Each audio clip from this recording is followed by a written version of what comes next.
I've played Fallout for years, long enough to stop questioning things like kids inside fridges, crazy psychic grannies, or why do they have asbestos in cigarettes. At some point, these things are just there. But recently, something else caught my attention. Stimpaks.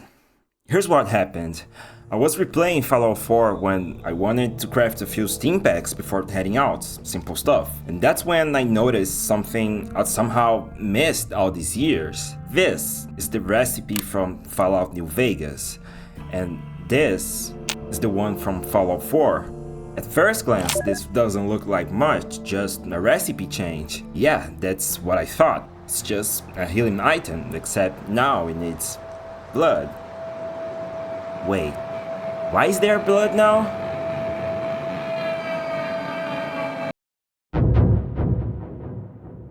When I first saw this, I assumed it was just a gameplay change. Maybe Bethesda wanted a more interesting recipe since the whole crafting system was being revamped. And honestly, that would have been a perfectly reasonable explanation for someone who is neurotypical, which is not my case because I kept thinking, why would someone bother changing the most used item in the entire game in a way that almost nobody would even notice? I definitely don't feel like someone forgot how Stimpaks used to work and just made up a new recipe like, oh, I don't know, I'm just gonna throw blood in there, it will be fine, nobody cares anyway. Although with modern Fallout, who knows anymore? But to me, this change feels intentional, but not really obvious, which is strange because Fallout 4 isn't a settled game.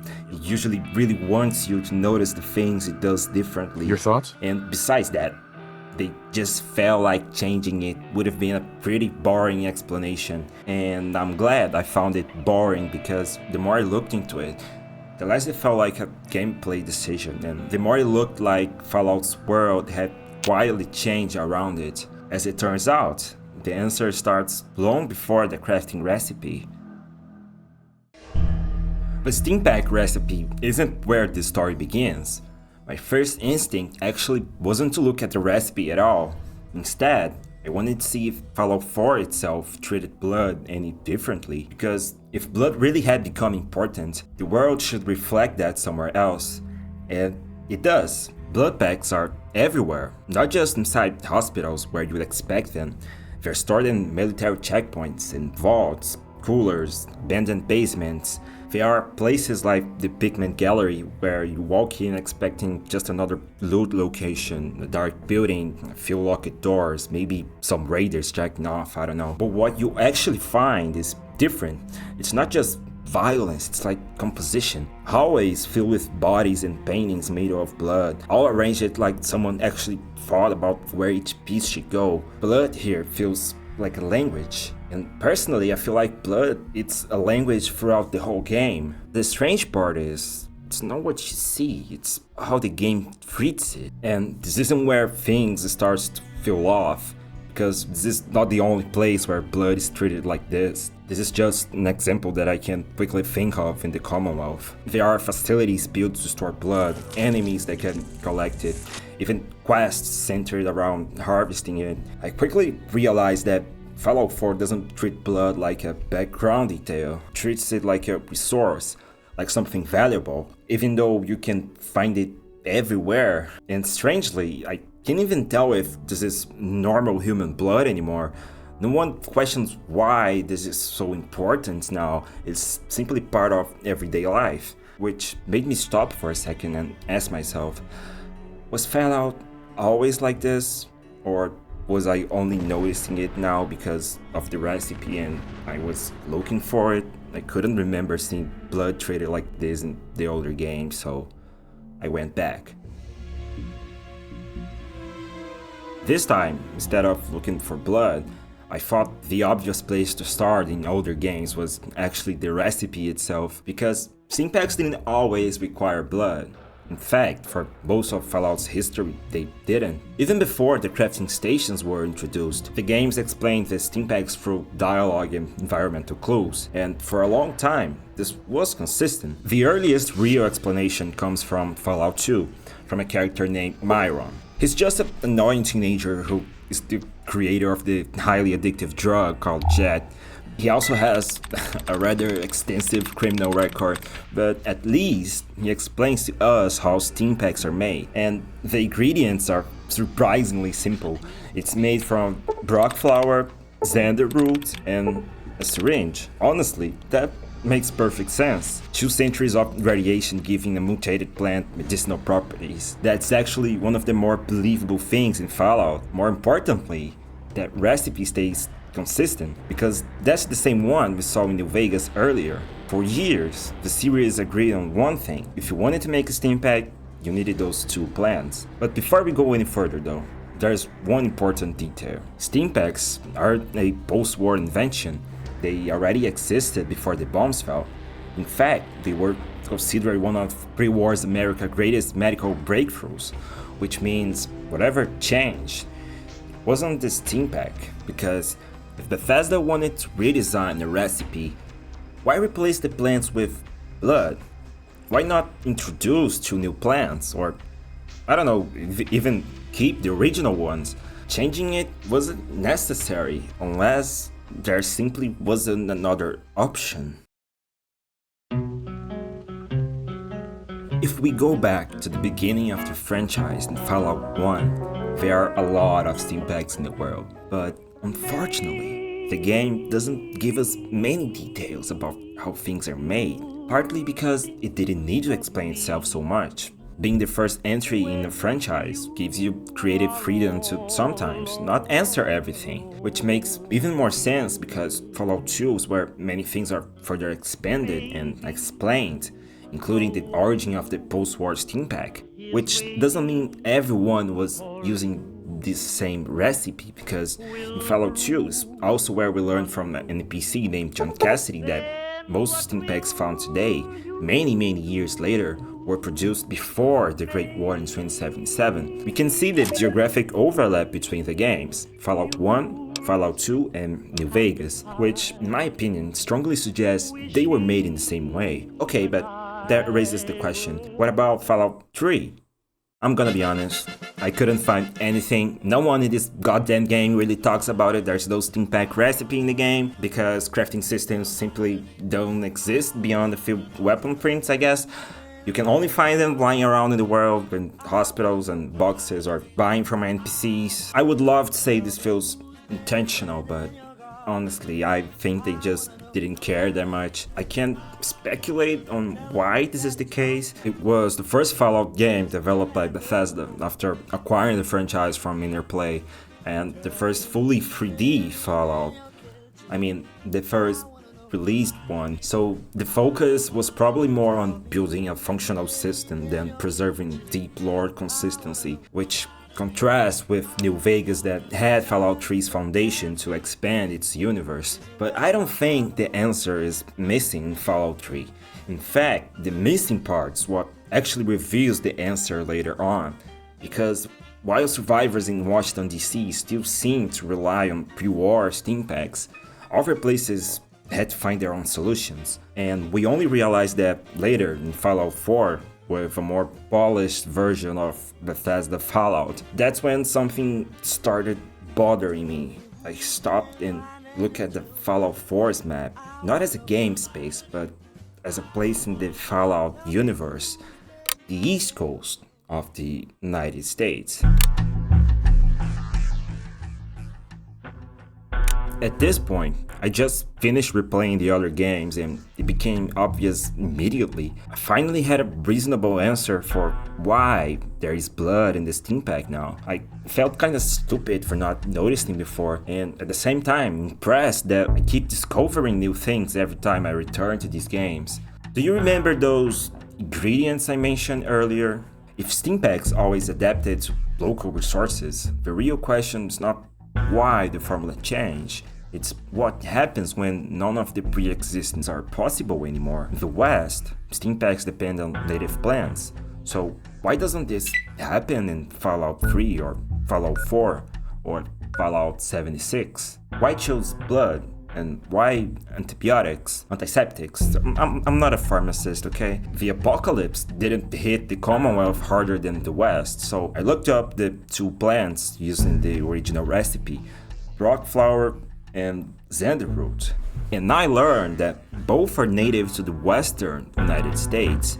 They were never supposed to grow on the East Coast, which suddenly explains something Bethesda never actually says. The recipe didn't change because someone preferred blood. It changed because the original ingredients simply weren't there. And for the first time, the new recipe actually made sense. At least half of it did, because solving one mystery immediately created another. If the plants were gone, still, why blood? Why they chose blood out of everything they could have replaced them with? Why choose the one resource Fallout 4 seems obsessed with? Because comparing to the old recipe, this doesn't feel like medicine anymore. It feels like something else. What comes now is what I've realized about the game and what I think this change means. So get ready, because we are now entering the cuckoo zone. This is me, okay? Fallout 4 has many terminals and people talking about blood everywhere, but often they don't mean much on their own. Doctors talking about blood compatibility, terminals mentioning contamination, notes treating blood types like inventory problems, and we see those things and we move on. But when you put it together, the direction is clear and the same. Radiation in Fallout doesn't just damage cells, it changes them. We know this because everything else changes. Plants mutate, animals adapt, people survive in ways they shouldn't. Even worse, people were already pumping themselves full of Stimpaks and all kinds of radioactive products before the Great War. Stimpaks were considered a miracle of science and widely accepted.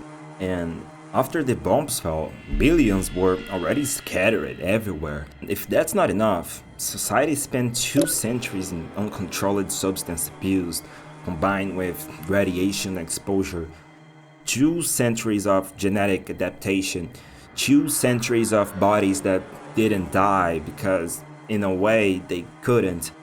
There is a place in Fallout 4 that almost screams at you what I'm trying to say. The Greater Mass Blood Clinic. Before the Great War, it was exactly what it sounds like. A medical facility responsible for blood testing for both civilians and the military. At first, it seems fairly ordinary. The terminals mostly talk about routine procedures like blood tests, stores protocols, or I don't know, illegal drug smuggling and weird STD and loyalty tests. But nothing that immediately stands out for me until you reach the storage room and something feels off. There are a lot of blood bags still intact. It's been 2 centuries since the bombs fell. How the fuck is this stuff still here? If you bring a companion with you, they all react. Piper immediately notices the obvious. Every single blood bag in this room is over 200 years old.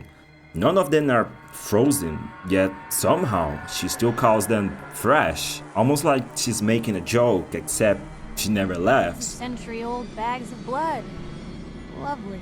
Codsworth sounds impressed by how well they've been preserved. Deacon jokes about topping off the tank, and Nick Valentine comments on this place being a bloodbug paradise. And none of them questions whether it should still work, only why it's still sitting here.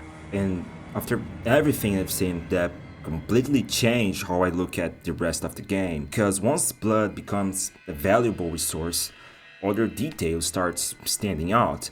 The blood bug doesn't simply drain blood, it heals itself with it, destroys its blood sac, and it grows back within seconds. The effect is remarkably similar to how Stimpaks restore your limbs and health. Then there's the ghoulish perk. Instead of radiation become purely harmful, it can actually restore your health. Again, the line between contamination and recovery starts to blur. So maybe this isn't just an adaptation, maybe this is progress. Maybe blood didn't replace plants because things got worse, but because it's what still works. At least it works for them on this side of the wasteland. And for me, that's a much harder idea to digest.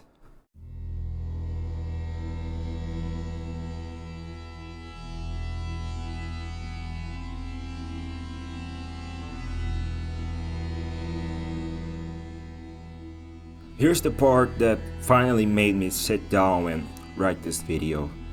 Not just blood, not just clinics, but how often this appears in the game and what it means to me. How good Fallout is at telling stories through its environments. Stimpaks and blood packs can be found almost everywhere because they were designed to be used everywhere, one after the other, without ceremony. You take damage, you heal, you lose a limb, whatever, it grows back. But the funny thing is, the game never punishes you for it. Unlike the other Fallout camps that cause an addiction, Stimpaks don't. And that's when I started thinking about survivor bias, and I realized I've been ignoring this the whole time. And this fact alone almost made me abandon the video, because if there's something in the blood, why wouldn't everything else be there too? The jet, the cycle, the mentats, but there's a catch. Natural selection doesn't need punishment, it works silently. The people who can tolerate this kind of medical process are the ones who survive long enough for it to matter. Their blood adapts, their cells resist, and eventually that blood circulates. And there are a lot of metaphors here, but what I mean is literally, your blood in Fallout is extracted, stored, reused. Like 50 years from now, someone is saved because of it. 100 years from now, someone injects it again, and whatever tolerance your body developed and the other people that came after you developed doesn't disappear when you die, it becomes infrastructure. This is not addiction in the traditional sense, it's normalization. A culture that adapted where morality gets lost in something so frequent and aggressive that healing itself becomes the contamination, a kind of disease, and once this cycle begins, it doesn't stop. We don't produce medicine anymore, we produce survivors, and survivors produce more survivors, which explains why no one in the blood clinic seems disturbed. They see it in the same way the player does, because the moment this system exists, it already worked, and once you realize that, the Stimpak stops feeling like a miracle, it starts feeling like inheritance, something passed down, something you benefit from, and something others will benefit through you, whether you want it or not. I really hope you enjoyed the video. I'm very grateful if you watch it until the end. If you want to support the creation of more videos, feel free to subscribe and share with someone. Leave a comment and tell me your thoughts. I don't know, it's just a theory video from someone who enjoys making videos and enjoys playing games. I love you all. Have a great day.